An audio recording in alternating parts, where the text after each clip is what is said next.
Hi, I'm Patrick. That's Lloyd, and this is Brian. Together, we just got done playing Stop Thief at the Cloak and Blaster.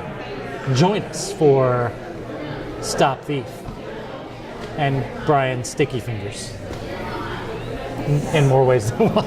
Oh.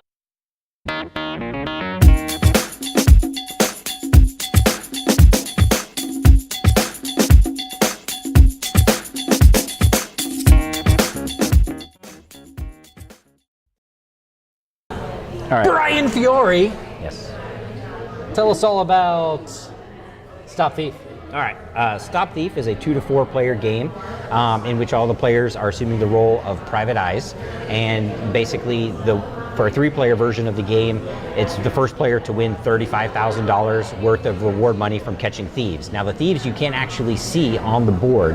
However, this game is played with a smartphone, and basically you get clues every turn. Whenever it's your turn, the first thing you do is you hit the button on there, and it's going to give you a clue.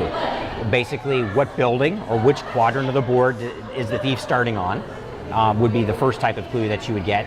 Then when it's the next player's turn, they're going to hit get clue, and it's either going to be like a breaking of a window, an opening of a door, or footsteps. And the footsteps could either be inside footsteps, or it could be next to a busy street, and it'll give you that clue, like 8th Street or something like that. So that's the clues that you get.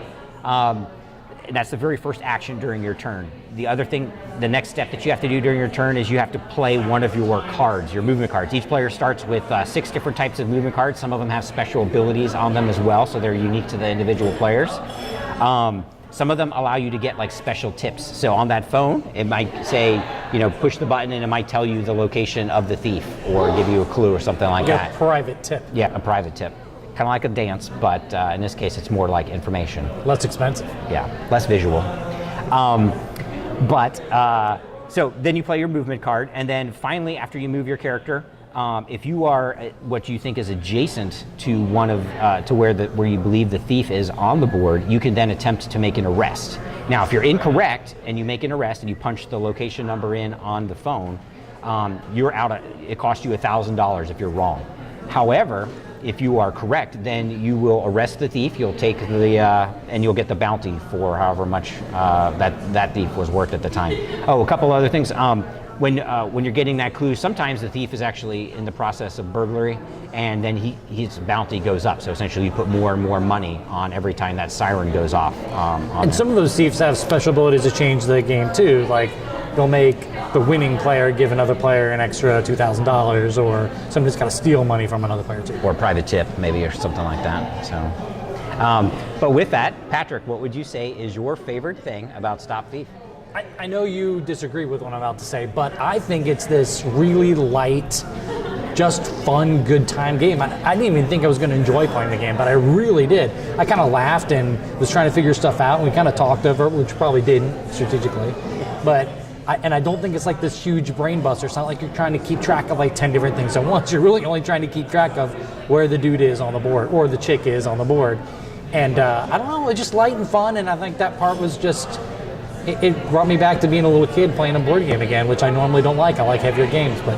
Normally you've repressed all those memories, I believe. Yes. Due to other unfortunate events. That's true. That's very, very true. I've got a lot of therapy, dollars tied up in therapy, proving that. But Lloyd, if you had to pick one thing that you liked the most...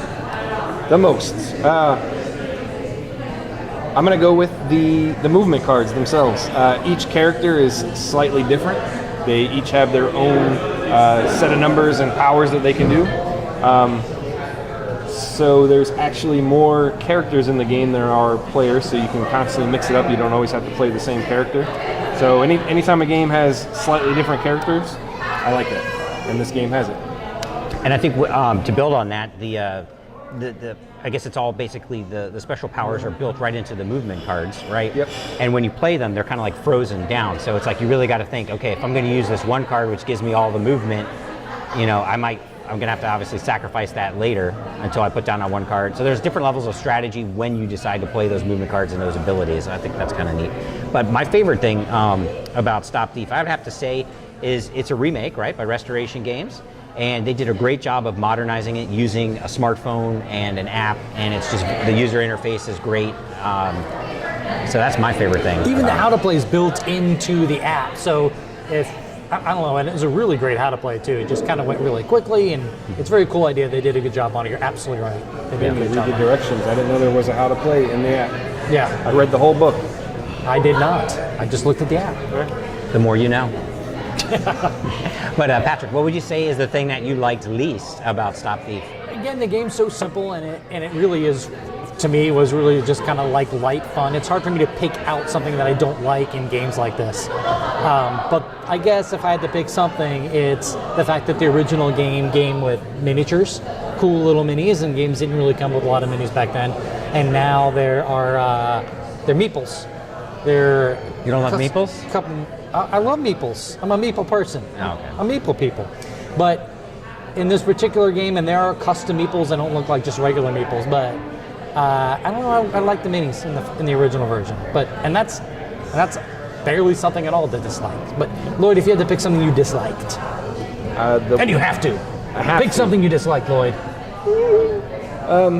Okay, I'll choose one thing.